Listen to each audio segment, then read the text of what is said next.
I, Roger Byam, was one of the midshipmen on His Majesty's armed transport, Bounty.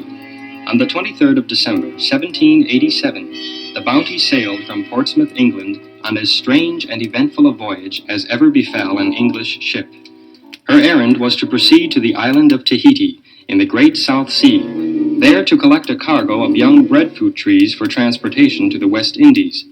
But tragedy stalked the Bounty and blighted her voyage with mutiny and death. But first, perhaps, I should explain how I became a member of the crew of that ill-fated ship.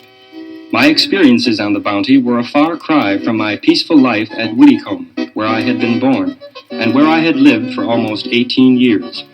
I remember the July day shortly after my father's death, when my mother and I were strolling in the garden at Widdicombe. Mrs. Byam? What is it, Thacker? A letterman from Sir Joseph Banks. Oh, Roger, you've heard of Lieutenant Bligh. Your father thought highly of him. In his letter, Sir Joseph says Lieutenant Bligh is stopping near Taunton and would like to spend an evening with us. Well, let us ask him by all means, Mother. I was eager to meet Lieutenant Bligh because he had been with Captain Cook. Mr. Bligh's manner was agreeable and unpretentious. It was only natural that as soon as we sat down to dinner, the conversation should turn to his voyage with Captain Cook and the South Seas. Later, my mother, who was proud of my gift for languages, made mention of a prize I had won in Latin the year before. Mr. Bligh questioned me thoroughly about my studies in French, Italian, and German. Suddenly he asked, "Young man, how would you like to sail with me?" "Do you mean it, sir? Would it be possible?" Could an inexperienced lad be of use to you on board? I could put his gift for languages to good use in Tahiti. But we will be gone perhaps 2 years. Roger was to have entered Oxford, but I suppose that could wait. If I were a lad, I would like nothing better than a trip to the South Seas. It was all settled. In October, I took leave of my mother and went to London, where I paid my respects to Sir Joseph Banks.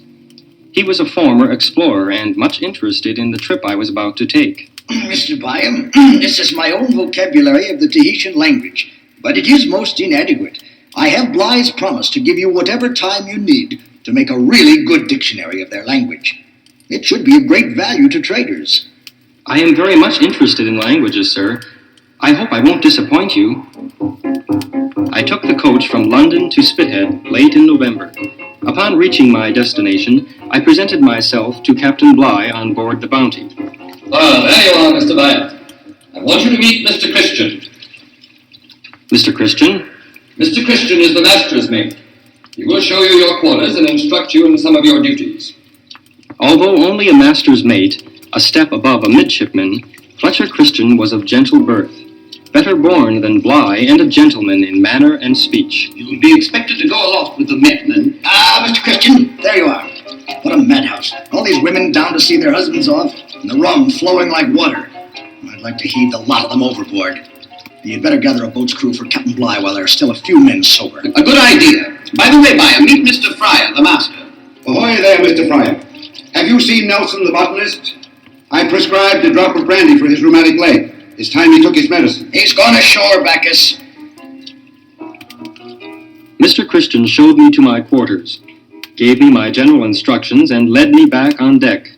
There I mused on the Bounty's sails and ropes, wondering how I should go about obeying orders. It was all so unfamiliar to me. Then I heard Captain Bligh's voice, harsh and abrupt, as I was so often to hear it in the many long months to come. Mr. Byam, let us be on. Yes, sir. We did indeed sail, but got no further than St. Helens, where we were detained for nearly a month by contrary winds. Then fair winds smiled upon us again. I had made good progress in my apprenticeship, and had made many friends aboard thus far. Good weather doesn't last forever, though, and I was yet to have my first taste of what the sea could really do. One night, a group of us were in the cabin of old Bacchus, the surgeon.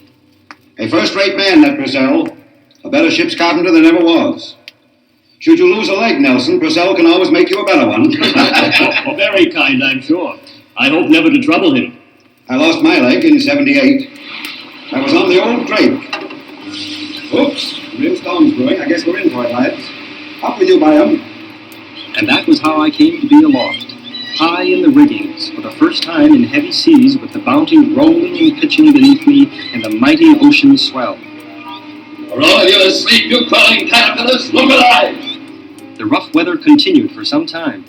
Captain Bligh worked all the men so hard they were almost exhausted by the time we reached Tenerife, one of the Canary Islands off the coast of Africa. It's been a bad voyage by 'em. Yes, Mr. Christian. But the men will have a chance to catch their breath in Tenerife. A shore break will do them good. Mr. Christian! Yes, Captain Bligh, sir. Not one of the scum leaves the ship at Tenerife, Mr. Christian. The captain was as good as his word. During the 5 days we lay at anchor, the seeds of discontent were sown among the Bounty crew. The allowance of salt beef was stopped, and fresh beef obtained on shore was issued instead. The captain keeps us slaving on repairs from morn till night, and then this. The Bounty salt beef is the worst I ever ate. But this slop here must have come from the carcass of the dead mules and horses. We go to complaint, and we ought to speak to Mr. Fryer, the master. Captain Bligh, sir, the men have a complaint about the food. So you and the men don't like the food, eh, Mr. Fryer? Well, you'll eat fresh beef or nothing. And you'll get less of that when we set sail for Cape Horn, because there's no way to tell how long the trip will take. Grievances grew during the voyage from Tenerife to Cape Horn. I tell you, this has got to stop. Not only have they cut our rations, but the cook says they're short in weight. Mr. Samuel, the ship's clerk, or is it the captain's spy, issues provisions to the cook? I suspect Bligh is lining his own pockets at our expense. Knowing that nothing could be done before the end of the voyage, the men bore their sufferings as silently as they could. Then one day, off Brazil, we were becalmed, and John Mills, the gunner's mate, cast a line baited with salt pork in the hope of catching a shark. I'm gonna strike! Heave ho, we'll eat well tonight. I can smell this cooking in the pan already. Oops, look out, John. Here comes Mr. Samuel. Fine catch, Mr. Mills. I could use that slice you have there very well. And catch a shark for yourself, Mr. Samuel. You get the best of the food rations as it is. You forget yourself, Mills. Come, give me a slice. That one in your hand. It's for Captain Bligh, you know. Oh, it is, eh? All right, Mr. Samuel. Then take it. Right in the face. As had been predicted among the men, Mills spent the night in irons. Captain Bligh's fondness for the cat-o'-nine-tails as a measure of discipline was also well known, and everyone feared for Mills. One blow takes off the skin and draws blood. 6 blows at the cat-o'-nine-tails makes the whole back raw. 12 blows cut deeply into the flesh and leave it a horrible red mess. Mr. Purcell, rig the gratings.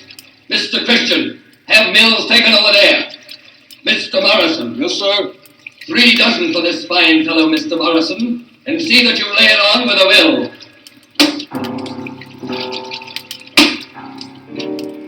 Morrison was a kindly man who hated floggings, yet under the keen eye of the captain, he dared not lighten his blows. I'll show the men who's captain of this ship.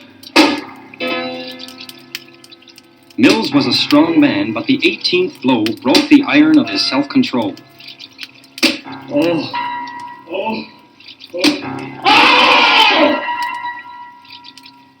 Old Bacchus directed that he be taken down to the sick bay and treated his badly cut back with brine. Here, lad, take this cup of brandy. You'll be as good as new when your wounds heal.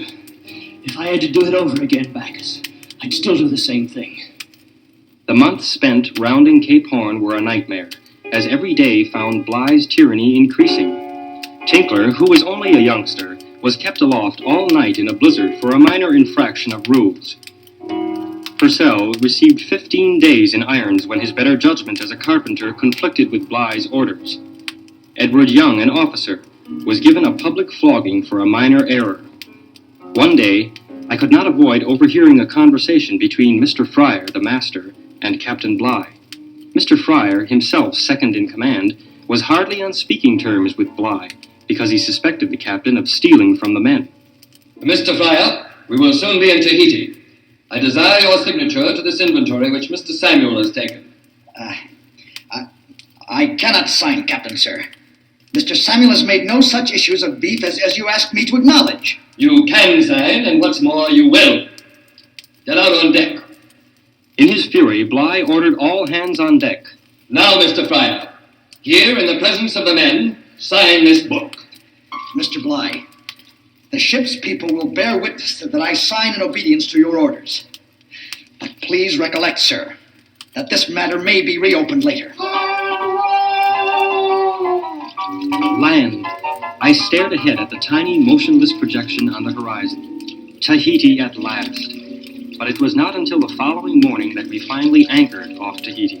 In my excitement, I had been awake most of the night and had seen the sunrise. Captain Bligh came on deck in a rare, pleasant mood. There it is, young man. It's been a long, hard passage, but there it is at last. We'll be here several months while Mr. Nelson collects the young breadfruit plants. It looks like a beautiful island, sir. Mr. Byam, I'm going to release you from all further duties on board, so you may work on your dictionary for Sir Joseph Banks. Select a title. That means friend. He can help you a great deal. You may go ashore whenever you are ready. Thank you, sir. I shall leave immediately. On shore, I was greeted by one of the native chieftains. Tahiti. You midshipman of what name? Byam. Byam. Here comes small boat. Captain Bligh! Captain Bligh! Ahoy there, Tahiti! Oh, Bligh! You've grown a little older since I was here, Tahiti, my friend. Oh, you've some gray hairs now. 10 years, eh? Plenty long time. You guess that? Where Captain Cook? He come Tahiti too. You mean my father? He's on another trip. Tahiti is going to tell his people that Captain Cook is my father, Byam. I'm afraid I don't understand, sir. I've instructed all on board not to let the natives know that Captain Cook is dead. I believe I shall accomplish our mission quicker for their belief that I am his son. They hold great reverence for Captain Cook. I can look back on my stay in Tahiti with nothing but pleasure. I found my tayo, Hiti. I stayed at his home and had not a care in the world save the making of my dictionary. Hiti and his daughter, Hina, were of the greatest help. Hina's children played joyfully as we discussed the words which were to be included. To break a bottle is parari. Parari. To break a bone is fati. And to break a rope is motu. Motu. And that is enough for today. Let us sleep, Byam. Take care or you will crack your head and mine with too much thinking. But wait, here is a visitor. It was Mayamiti, Hiti's niece, a proud, shy girl of 17. As a greeting, she touched her nose to my cheek and sniffed. I had learned that this was a common form of greeting in Tahiti. A few days later, some of my shipmates, Christian, Peckover, and Bacchus, came to visit the island. During the short walk to the house, I saw Mayamiti give Christian a sidelong glance, and I could see, too, that Christian was smitten. They made a handsome couple, the young English seaman and the lovely Indian girl. During the weeks that followed, as they strolled along or swam in the river, I saw their affection for each other grow. The kindly fate that veils the future gave no inkling of what lay in store for these two. There was one sadness during those pleasant, uneventful days. Old Bacchus died of poisoned fish, and was laid to rest with Bligh reading the burial service. Without Bacchus, life on the Bounty could never be the same. But life would go on. Bligh and the company would return to the ship to auction off the dead man's effects when this was over. The relaxation of the discipline which had followed the hardships of the Bounty's long voyage now came to an end. On my visits to the ship, I began to see the unpleasant scenes. The men had brought back gifts that the friendly natives had given them. More often than not, these gifts were taken from them. John Hallett, a sneaky midshipman standing guard, demanded an ornate fan which was a personal gift to the youngest member of the crew. Another time, Mayamiti's servant brought a gift to Christian. What have you there, Christian? Oh, so your sweetheart has sent you some pearls. Let's see them. Mr. Bligh, these pearls were given to me for my mother. Surely you don't mean to seize them. Pearls are highly prized in the Friendly Islands. We'll use them for trading. Deliver them to Mr. Samuel, Mr. Christian. Mr. Christian! I refuse. Fletcher Christian turned away from Bligh abruptly, closed his hand on his pearls, and went below. Although Bligh said nothing then, it was the beginning of a growing friction between them. In addition, there was increasing discontent because of rationing in the midst of plenty, and one night several of the men deserted. Captain Bligh. Yes, Byam? You wish to see my manuscript, sir? I can't go over your work today, Byam. Churchill, Muspratt, and Millward have deserted. Get Tahiti's canoe and bring them back. Yes, sir. Hiti got some of his men together, and we sailed toward Tetiaroa, the most likely place for the deserters to stop. When we reached the island, the natives clustered about Hiti, telling him the white men had been there, but had sailed away. It was best that we spend the night on the island, and that evening Hiti and I attended a hiva, where we were entertained by native dancers. I scarcely noticed the other performers. So beautiful was one girl. That girl, Hiti, who is she? She, the honey, means the darling. She niece of Via Atua, great chief. I was to be disappointed, however, because I was destined not to see Tehani again on that island, for her two chaperones guarded her constantly. We returned the next morning to the Bounty, where I reported to Captain Bligh that we had not succeeded in finding the deserters. 3 weeks later, the men gave themselves up, worn out from guarding themselves from capture by the Indians. Captain Bligh saw that each one of them was severely flogged. Toward the end of March, it became evident that the Bounty would soon set sail. More than 1,000 breadfruit trees had been taken aboard, and the great cabin aft resembled a botanical garden. Great quantities of pork had been salted down under the captain's direction, and a large store of coconuts, yams, and fruits laid in. I confess that I felt no eagerness to leave Tahiti. The vocabulary I had planned was now complete, and I had made good progress on the grammar. Had it not been for my mother, I believe I might have asked Mr. Bligh's permission to stop over and finish all my work. So it was with great regret that I saw the Bounty at the end of March 1789, homeward bound. Many of the men seemed to share my lack of enthusiasm. Mr. Nelson said to me one day, "Even I, a family man, am sorry to leave that paradise by him. And how must these other men feel? Particularly since the island we're anchored off now, Namuka, seems to have natives that are anything but friendly. What is more, they're thieves of the worst order." It was true, and Fletcher Christian was concerned about it. Captain Bligh, we need a strong guard to go ashore with the water and wood parties. I don't trust the natives here. I think you are afraid of them, Mr. Christian. I will send a guard. However, I am giving you strict orders that no arms will be used. No arms, you understand? The following day, we were sent out under Christian's command. Hayward in charge of the cutter, and I in charge of the launch. Christian went with the shore parties. We made every effort to keep the natives at a distance, but they became increasingly bold. Towards sunset, when we were finishing our work, they rushed us. They outnumbered us 50-1, but managed only to make off with our grapnel. Fortunately, we suffered no personal losses. On our return, Bligh flew into a rage with Christian at the loss of the grapnel. You're an incompetent, cowardly rascal, Mr. Christian. Afraid of a crowd of bloody savages while you have arms with you. What use are arms, sir, when you ordered us not to use them? Bligh ignored this question and continued to rave on until Christian turned abruptly and left him. Several days after we had left Namuka, Samuel was inventorying supplies. Suddenly, Bligh called all officers on deck to question them about some missing coconuts. Mr. Christian, how many coconuts did you purchase for your own use? I really don't know, sir. But I hope you don't think me so mean as to be guilty of stealing yours. Yes, you bloody hound. I do think so. You're a bunch of thieves, all of you. I'll teach you dogs to steal. Before we reach England, you'll wish you'd never seen me. Mr. Samuel, you will stop the villain's grog until further orders. And instead of a pound of yams per man, you'll issue a half-pound per man at all vessels. Yes, sir. That night I found it much too hot to sleep. Young Tinkler and I came on deck together and stood for a while by the rail aft. Byam, do you know that I'm the double-dyed villain? I stole one of Mr. Bligh's missing coconuts. So it's you we have to thank for our dressing down, you little rascal. Alas, yes, I am one of the rogues and thieves. I could tell you the names of 2 others, but I won't. I don't want to know anyway. With all the ship's water being used for the breadfruit trees, a drink of coconut milk is worth the risk. Well, If I sleep over my sins, perhaps they won't seem so black tomorrow. I'll sleep right here on deck. Good night, Byam. Pleasant dreams, Tinkler. Oh, it's you, Byam. Yes, Mr. Christian. I'm enjoying the sea breezes. It's pleasant up here with no one about. Mr. Christian was in a mood of black despair. I had never seen him like this before.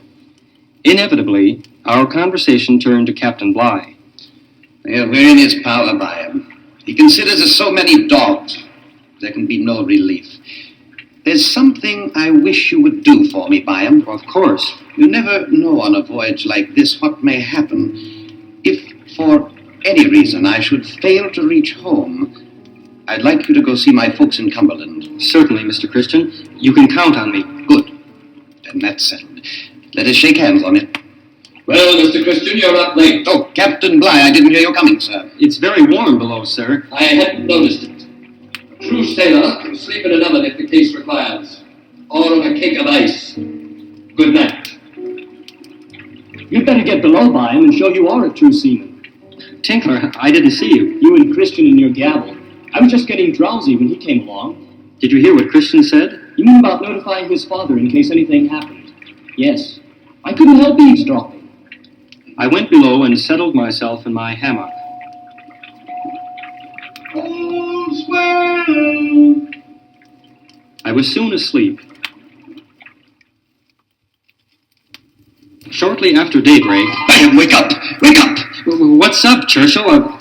Have you been attacked? Put on your clothes, Byam. We've no time to lose. We've taken the ship and Captain Bligh is our prisoner. They mutinied, Byam. Yes, Steward, I just learned. Good God, Churchill, are you mad? Have you any conception of what you're doing? Mutiny. Bligh brought all this on himself. Now we'll make him suffer. We're going to shoot the dog, and don't either of you try any of your gentlemen's tricks, or we'll murder you. Hold your tongue and mind the arms, chest, Thompson. Quinton, you stand guard there by the door. Mr. Churchill, sir, please stop. Allow me to speak to you. Get back, you swine, or I'll run you through. Give him the boot, Quintal. Now you two, Stewart and Byam, get up on deck and make it fast. When we reached the deck, I saw quickly enough that the mutineers were far greater in number than we had suspected. Stewart and I had taken for granted that Churchill was the ringleader. But when we saw Captain Bligh tied to the mast, it was Stewart who first realized the real truth. Christian, he's in with me. Then there's no hope. You mutinous dogs tie me up like this. I'll see you hung. I'll have you flogged to ribbons. Do you hear me, Mr. Christian? Hold your tongue. I'm master of this ship now. Slit his throat. Feed him to the sharks. You old villain, you'll stop our grog, will you? You'll make us eat grass, will you? You and Samuel, you're both a couple of thieves. Give it to him, Tommy. Run that knife through him, Ellison. It was touch and go for a while, whether the men would murder Bligh or not. Finally, it was decided to put Bligh and his men into the Bounty launch and set it adrift. We'll be generous. We'll start them off with enough to eat. Yeah, let's see if Bligh can live on half a pound of yams a day. Samuel, get him along. Please, Mr. Christian, for the last time, I beg you to reflect. Consider my wife and family. You should have thought of your family long before this, Samuel. Get in the boat, sir. The next into the launch were Hallett and Hayward, midshipmen. They were forced to go with Bligh, for the mutineers remembered the many mean tricks each one had performed during the voyage. Please let me stay with you, Mr. Christian. I'll work for you, Mr. Christian. Only don't put me in that boat. They'll never make shore. Get into the boat, the pair of you. We don't need you here. Byam, Yes, Mr. Christian. you and Nelson may stay with the ship if you choose. I shall go with Captain Bligh. And I will too, Mr. Christian. We have no love lost for Captain Bligh, but we cannot countenance mutiny. May we go below and get our clothes, sir? I'm sorry to see you go, but yes, of course. As I was packing my clothes, Morrison came by on his way to join Bligh's party. An idea occurred to me. It was a desperate chance, but Morrison agreed it was worth a try. We hoped to surprise Thompson and get control of the arms chest. Perhaps it would have worked, but suddenly we heard a group of men approaching. The odds were too great since there were only two of us. Moments later, fate had an even nastier shock in store. For when I rushed up on deck, I saw that the launch had already been set adrift. You're too late, Byam. You can't go. Can't go! But I will go! Ahoy there, Captain Bligh! There's no room for any one of you lads who wanted to come. But I'll do you justice if we ever reach England. Within half an hour, the launch became a speck on the horizon, and then it vanished as if swallowed up by the sea. Christian addressed those of us who had had no part in the mutiny. You men had no choice in remaining or leaving. So as long as you help run the ship, you will receive every consideration. All right, Byam? We have no alternative, Mr. Christian, than to follow your orders. During the days that lay ahead, there could not have been a man lonelier than Fletcher Christian. He paced the deck hour after hour, day after day. One evening he sent for me and explained how the mutiny had come about. I had actually decided to desert the ship alone. Then, as though they had been spoken, I heard the words, "Seize the ship!" From that moment, my brain worked with utmost clearness and precision. All worked perfectly, and in a matter of just 5 minutes, I had my men together and armed. And Bligh was our prisoner. The rest, you know. And that was the story of the unpremeditated mutiny. We cruised for a month in search of a landing, until we were at our nerves' end. Then we came upon Tupuai. At first our reception from the natives was friendly. We intended to buy land and settle there. Christian directed us to haul the Bounty up on land and build a fort around it. It was well that we took such great care of the Bounty, because before long the natives became hostile toward us, and it was necessary for us to sail away again in search of another land. We decided to go back to Tahiti. I shall never forget the sight of that beautiful palm-fringed island. It was like a homecoming, returning to Hiti-Hiti's house. And I saw the joy with which Christian greeted his beloved Mayamiti. Stuart was also returning to his sweetheart. They were planning on making this island paradise their home after their marriage. Christian and Mayamiti, on the other hand, chose to find another island, one that would be their own, and some of the men went with them on the Bounty. Farewell, Christian. The first of us to reach England will see your father and mother. God bless you, and goodbye. One morning, about 10 days after the Bounty's departure, I set out alone on a walk, pondering our strange fate. I strode inland to where the land formed a cove that met the clear, cool river in which I loved to swim. Suddenly, I perceived a lovely young girl. You are Tehani. Some time ago, I saw you dancing at Tetiaroa. And you are Byam, the Tayo of Hiti-Hiti. Did I dance well? So beautifully, I have never forgotten that night. You are flattering me. I said to Hiti-Hiti, "Who is that girl? Lovelier than the goddess of the dance herself." You flatter me again. Come, let us see which of us can swim the farther underwater. Tehani dived so smoothly that she scarcely rippled the water. After what seemed an endless time, she called to me. Now it is your turn. I began to swim downstream, determined that no girl should beat me. Tehani, you mean you swam that far? Farther than I did? I have not cheated. It was not long before I told Hiti-Hiti that I was in love with Tehani and she loved me. He promised to speak to her uncle, the great chief. All formalities were soon completed, and Tehani and I were betrothed. My wedding gift to Tehani was a gold necklace I had purchased in London so long ago. The years 1790 and 1791 were the happiest of my life. Tehani and I were married in a native ceremony, and a year later there came little Tehani, just as beautiful as her mother. I also gave the child my mother's name, Helen. My happiness was complete. My friend Stuart and his wife and child were also a happy family. Morrison and the carpenters, Norman and Mackintosh, were building a boat, without tools, but seaworthy nevertheless. There were tragedies, too, during that time.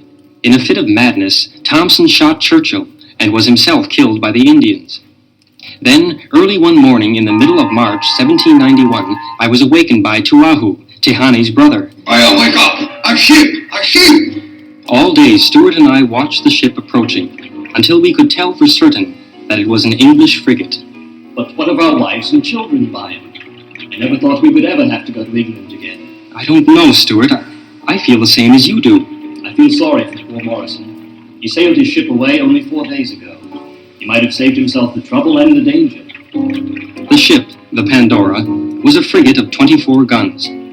I set out for her at once with Tehani's brother. My heart leaped when I saw the English colors. A lieutenant greeted us aboard ship. Because of my deep tan, he took me for a Tahitian and gave us a welcome reception. You may address us in English, sir. I am Roger Byam, late midshipman of His Majesty's ship, Bounty. Guard! Well, just a minute, sir. What do you mean? Take this man to Captain Edwards. Please, sir, let me speak. Captain Edwards, sir, he's one of the pirates. That is not so. Silence, you scoundrel. Mr. Hayward, you were on the Bounty. Do you know this man? Yes, sir. He is Roger Byam, a former midshipman. I am free of guilt in that affair, as any member of your own ship's company. Do you dare deny you plotted with Christian to seize the Bounty? You may be interested to know that Captain Bligh, who reached England safely, has told a different story. Now, Mr. Byam, where is Fletcher Christian? I do not know, sir. Lieutenant Perkins, put this man in irons and scour the island for the rest of his kind. We'll get to the bottom of this, never fear. Sir, come along, you. Within the next 4 days, Stewart, Coleman, and Skinner were also arrested. Tie these dogs up well and don't bother to make them too comfortable. On the 5th morning, I was taken to the cabin of Dr. Hamilton, the Pandora's surgeon. He was the only kind person I had found during this whole heartbreaking ordeal. At his request, I poured out my story of the mutiny. Unfortunately, Byam, Bligh overheard you tell Christian he could count on you. There's but one person who can help you, and that is Tinkler, who overheard the conversation and would know what it was really about. I am sure Tinkler will clear my name, Dr. Hamilton. I'm sure he can. Now, another thing. Sir Joseph Banks has asked me to inquire about a certain dictionary, and also to give you this letter, if you were found. It was a letter from my mother that I recall word for word to this day. A letter of complete faith in my innocence. With it she had enclosed a cruel and heartless message written to her by Captain Bligh, calling my actions on the Bounty baseness beyond description. My most unhappy moment was still to come. I was allowed only a few minutes to bid Tahiti farewell. I have no time for weeping. I must speak quickly. There are 300 men, the best warriors, waiting to free me. No, my darling, you must not. It would mean only death. We are chained hand and foot, and Captain Edwards is expecting an attack. Now, just let me hold you and our little one. As I kissed my wife goodbye and held my child in my arms for the last time, I tasted to the full the bitterness of true misery. Shortly after my parting with Tahiti, we were transferred to a structure built on deck. Not long after we sailed, Morrison's boat was overtaken. With him were Ellison, Millward, Burkitt, Hilbrand, Skinner, Norman, Muspratt, and Burns. It made a very crowded prison indeed. During the next 2 months, the Pandora sailed about the islands in search of the Bounty. We in the prison sweltered in the heat of the sun, or tumbled about until our wrists and ankles were raw from the pitching of the ship in bad weather. Then, when we reached the Great Barrier Reef on the coast of Australia, the Pandora met her doom. Above the roar of the waves, dashing the Pandora against the rocks, we could hear,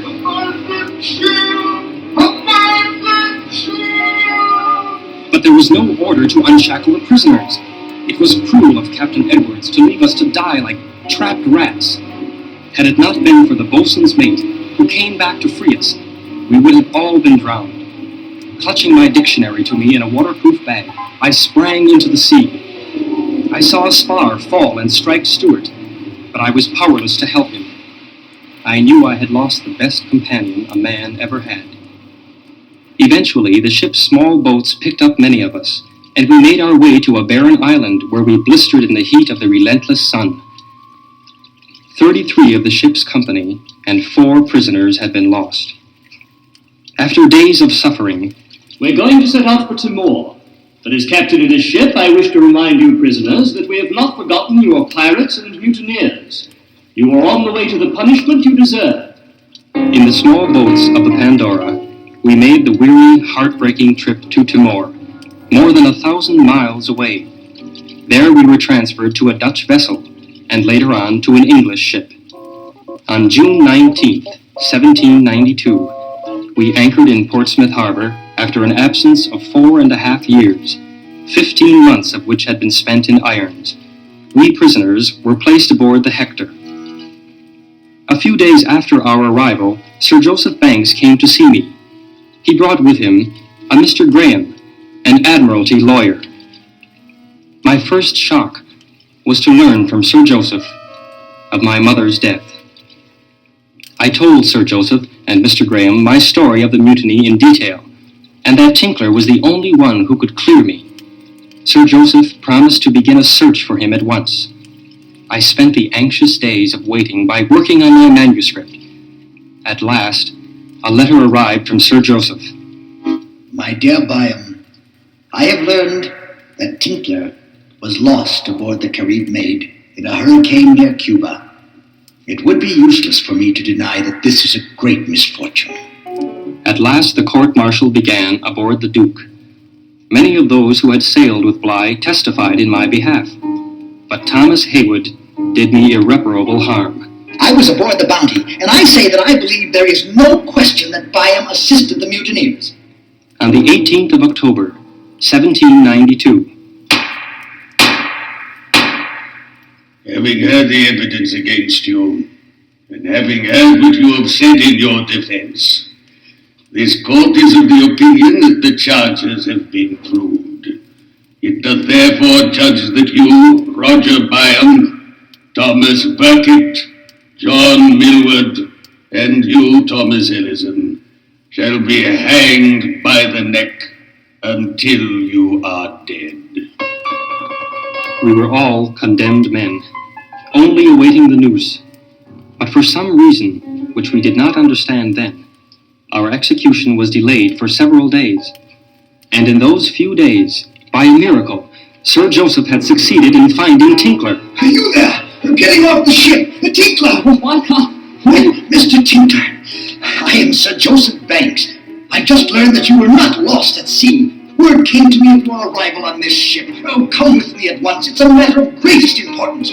I have a coach waiting to take us to Portsmouth. Now, hurry, lad! Faster, faster! Tinkler had been found alive just in the nick of time. His testimony as to what Christian and I really said saved my life. And pardons came through for Muspratt and Morrison as well. As to the other 3 prisoners, while we were rowing ashore, a gun boomed. We did not need to turn our heads to know that they had just been hanged. Tinkler, if you hadn't been saved off Cuba, I, too, would be at the end of a rope. Man, I owe you a lot. None of us will ever forget the Bounty, will we, sir? Shortly thereafter, I visited Sir Joseph Banks. We spent a pleasant evening discussing my dictionary. Then, Byam, what are your plans? Shall you return to the Navy or go up to Oxford? Neither, sir. I shall return to the South Seas, to Tahiti. You can't, Byam. You have been imprisoned and tried for mutiny. That you were acquitted is not enough. You must clear your family name beyond all shadow of a doubt. Think it over, lad, and let me know. If I may speak plainly, sir, I am innocent, and the devil with public opinion. I returned to Whittycombe after going to Cumberland to visit Christian's parents, as I had promised him to do. Of that interview, I shall not speak. In the month I stayed at home, I pondered over what Sir Joseph had said to me the last time we met. I took my pen in hand. My dear Sir Joseph, after due consideration, I have decided to enter His Majesty's Navy. I joined the Hector in January 1793. This was the very ship on which I had been held while awaiting my court-martial and execution.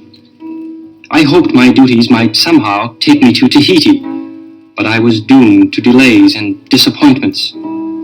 Hostilities broke out the following month, the stormiest time in British naval history, and so the years passed. After the Battle of Trafalgar, I was promoted to the rank of captain. It was not until April of 1810 that my dream of returning to Tahiti was realized.